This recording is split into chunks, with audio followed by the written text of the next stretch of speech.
Prezado irmão e irmã, paz do Senhor. É um prazer muito grande estar de volta depois de uma semana e falar um pouco com você a respeito da palavra de Deus. Nós sabemos que a palavra de Deus, ela edifica, ela é o pão de cada dia que alimenta a nossa alma e nosso espírito. Hoje a passagem que escolhi é uma passagem muito interessante que se acha em Malaquias, no capítulo 3, versículos 10 e 11. Há muita gente confusa com relação a essa passagem. Deixe-me ler. Trazei todos os dízimos à casa do tesouro, para que haja mantimento na minha casa, e depois fazei prova de mim, diz o Senhor dos Exércitos. Se eu não vos abrir a janela do céu, e o pão derramar sobre vós uma bênção tal, que dela vos advenha a maior abastança. Trazei todos os dízimos. Muitas pessoas dizem que o dízimo era algo do Antigo Testamento. A palavra dízimo significa 10, ou a 10ª parte de um todo. Você tem 100 partes, então 10 partes do 100 chama o dízimo, 10. A pergunta é a seguinte: ainda devemos dar o dízimo hoje, na época da graça? Nós vamos discorrer sobre isso. Quando Deus estabeleceu o dízimo, a paga do dízimo para o povo judeu, o próprio Abraão pagou, ele pagou não só a 10ª parte, mas ele pagou também o dízimo do dízimo, ou seja, pelo menos 11% de tudo que entrava. Porque o dízimo ele não era dado só em termos de dinheiro, mas era toda a substância, tudo que era ganho. Podia ser através de cabeça de gado, podia ser através de uma lavoura, e tudo tinha que ser dado 10% da renda daquilo que era produzido. Hoje, na época em que vivemos, nós só pensamos em termos de dinheiro. Então, o dízimo era algo que era dado no Antigo Testamento, mas Jesus não aboliu a dádiva. Porque quando fala do dízimo, fala a 10ª parte. Jesus nem aumentou, nem diminuiu. O que Jesus fez foi o seguinte: ele cumpriu a lei, mas ele não disse, olha, vocês agora não devem dar dízimo. Jesus nunca disse isso. Então, é uma obrigação e um dever do crente a dar. Porque esse dar não implica uma quantidade estabelecida. O que cabe aqui a nós é sermos sinceros diante de Deus, ver os nossos motivos e dar com alegria aquilo que agrade a Deus. A pessoa pode dar 20%. Esse 20% diante de Deus, às vezes não tem o valor de 5% de alguém que dá com alegria, com alguém que tem só aquilo e dá. Exemplo, a viúva. Os fariseus, os judeus, os religiosos, eles davam, em termos de quantidade, de valor, muito mais do que a viúva, porque a viúva não tinha nada, ela tinha uma moedinha.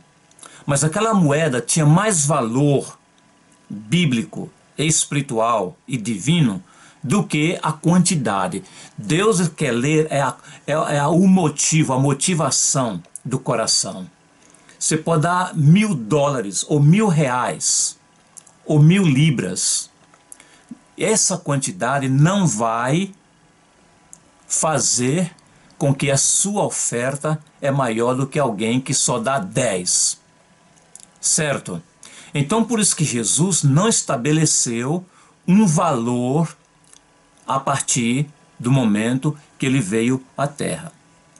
Deixe-me colocar em outras palavras. Jesus acabou com o dízimo? Não. Jesus estabeleceu dízimo em termos de quantidade ou de valor? Não. O que cabe aqui é a sua honestidade diante de Deus e a sua integridade. Suponhamos que você ganhe 10 mil reais. Aí você chega no domingo, vai lá no gasofilácio ou na caixa e coloca apenas 10 reais. Você tem condições de dar mais do que isso. Deus sabe o seu motivo, porque você dá 10 reais, quando na realidade você ganhou 10 mil, mas tem dinheiro para comprar muitas coisas que não estão relacionadas com a casa de Deus ou com a obra da pregação do Evangelho. Então, aquele dia ali não foi nem dízimo, ali foi menos de que uma oferta. Então, prezado irmão, se você ganha 10 mil, deixe-me repetir, e dá 1.000, aí é um dízimo, é a 10ª parte de 10 mil. Mas se você tiver um bom coração, tiver uma boa índole e integridade em Cristo Jesus, você não vai dar menos do que 1.000. No mínimo vai ser 1.000. Aí você vai procurar dar mais, não é? Agora, vamos supor que você dê 900. É um pecado? Não é pecado. Você deu com amor? Sim. Então é válido diante de Deus, não é o valor. Mas Deus também sabe as motivações. Por que você deu 900? Porque você vai gastar o restante em quê?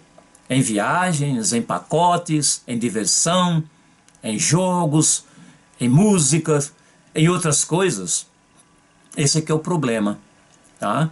Eu posso fazer aquelas coisas desde que o dízimo ou a oferta sendo sagrada seja tirada em primeiro lugar. Agora, se você ganha esse valor, aí paga tudo, e depois se sobrar da oferta, ou o dízimo propriamente dito, aí você vai entrar em problema, porque você nunca vai pagar o dízimo. E lembra, a palavra é pagar, não é dar. É uma dívida que temos para com o Senhor. Deus não precisa do nosso dinheiro. Porque o dinheiro que a Bíblia diz que os judeus, por exemplo, tinham que dar, era um valor para não só mostrar a fidelidade dele a Deus e para cumprir as promessas que Deus daria, retribuiria àquele que obedecesse a sua palavra. Hoje, na época da graça, existe muito abuso. As pessoas não querem dar o dízimo. Diz, o dízimo passou, mas também não querem dar oferta. E se dão, é uma migalha, como se Deus precisasse das nossas migalhas. Você já leu, lá no próprio Malaquias, no capítulo 1, a gente vai ver aqui o problema de muita gente, mesmo na época do dízimo, dos 10%.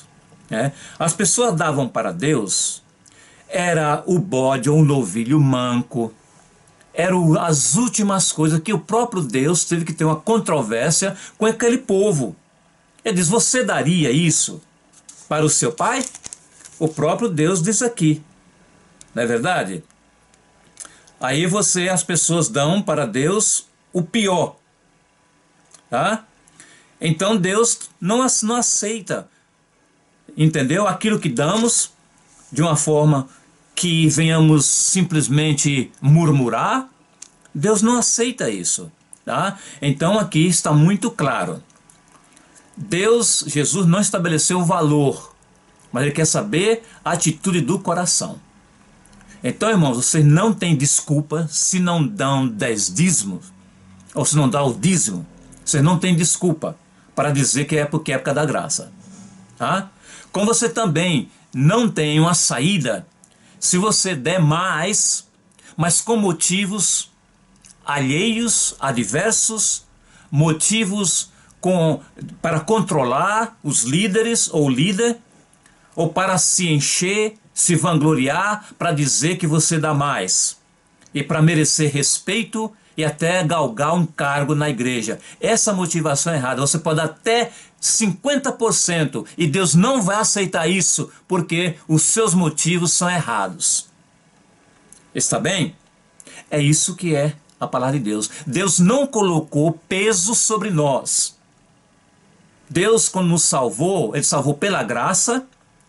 Deus nos deu a capacidade e derramou seu amor em nossos corações para darmos com alegria. E vamos dar o máximo possível. Porque quando damos para a causa do Senhor, você pode até dizer, mas os pastores usam e desusam e fazem isso e compram um carro. Isso Deus vai lidar com ele. Certo? Se ele é um pastor íntegro, ele vai usar na obra de Deus. Se ele precisa de um salário condizente com as necessidades, a igreja tem que pagar aquele salário para que esse pastor viva dignamente. Se ele tem uma família, que ele possa alimentá-la, dar a comida necessária, as vitaminas necessárias. Isso é bíblico, porque digno é o obreiro do seu salário. Entendeu? Por outro lado, nós rejeitamos e é antibíblico.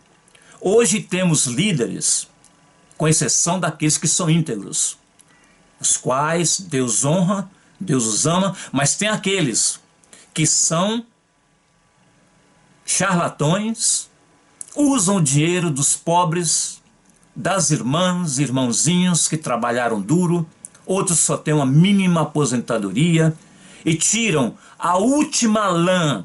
Isso é pecaminoso. Entendeu? Tem que haver aqui algo bíblico, um equilíbrio bíblico. O pastor é digno do seu salário. Tem tantos pastores que sofreram e sofrem, porque há crentes que dão um dízimo gordo, que não é gordo, e depois fica cobrando. Tá vendo? Porque ele agora tem um paletó novo, agora tem um carro melhor, está roubando da igreja. Isso é uma falácia. Você não pode fazer isso, não é bíblico. Deus vai julgar os líderes. Esse líder tem uma responsabilidade diante de Deus e do rebanho de Deus. Tá bom? Então aqui vamos dizer, é para pagar o dízimo de acordo com o Antigo Testamento? A resposta é essa: dar com alegria, seja 15, seja 20, mas eu aconselho você, não dê menos do que 10. Se der menos, é um pecado? Não. Mas se der menos, quando você puder dar mais, aí é problemático. Entendeu? Então, meus prezados irmãos, não tem limite. Quanto mais você dá para a obra de Deus, esquecendo dos charlatões, ou daqueles que aproveitam das ovelhas, é outra história.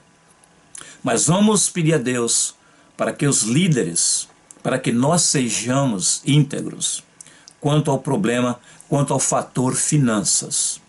Vamos amar os nossos líderes, dar a eles o que é necessário e não vamos murmurar contra os líderes que ganham seu salário digno, porque os líderes passam horas, trabalham muitas vezes mais do que um leão, são cobrados, alguém morre, ele vai, alguém está com um problema e tem que levantar a qualquer hora, a qualquer momento, ele merece. Então vamos orar por eles, tá bom? Esquece dos charlatões, isso é outra coisa, tá? Deus vai lidar com essas pessoas. Vocês têm bilhões ou milhões, ele é com Deus. Aqui eu te tratando do dízimo. Devemos dar o dízimo, não só o dízimo, mas além disso, para a honra e glória de Jesus. Porque o dinheiro Deus não quer. Deus quer ver a sua atitude. Porque ele não precisa. Deus é rico, é dono da prata e do ouro. Agora, quando você dá fielmente, dentro dos limites da palavra de Deus, Deus vai abençoar a sua vida materialmente. Eu não estou pregando prosperidade não, viu, meu filho? Não estou pregando. A prosperidade começa no coração, com a paz de Cristo, o crescimento espiritual, a maturidade espiritual. Isso é prosperidade. Agora, essa outra coisa secundária, essas coisas seguem o dinheiro. Se não tivermos dinheiro, se Deus não der a bênção em termos de dinheiro, de finanças, amém. Mas Ele vai nos dar paz, vai nos dar alegria, o contentamento. Hoje é o que falta em nosso meio, é o contentamento. Você tem e está descontente. Tem mais e está descontente. Aumenta o salário, está descontente. Sabe por quê? Porque a bênção do Senhor, isso não é porque você não é próspero, espiritualmente falando. Que Deus abençoe meu irmão e minha irmã. Espero vê-los no próximo programa. Que Deus abençoe e até a próxima. Fique na paz do Senhor e dê o dízimo, dê a oferta, a alçada para a honra e glória do Senhor Jesus Cristo. Amém.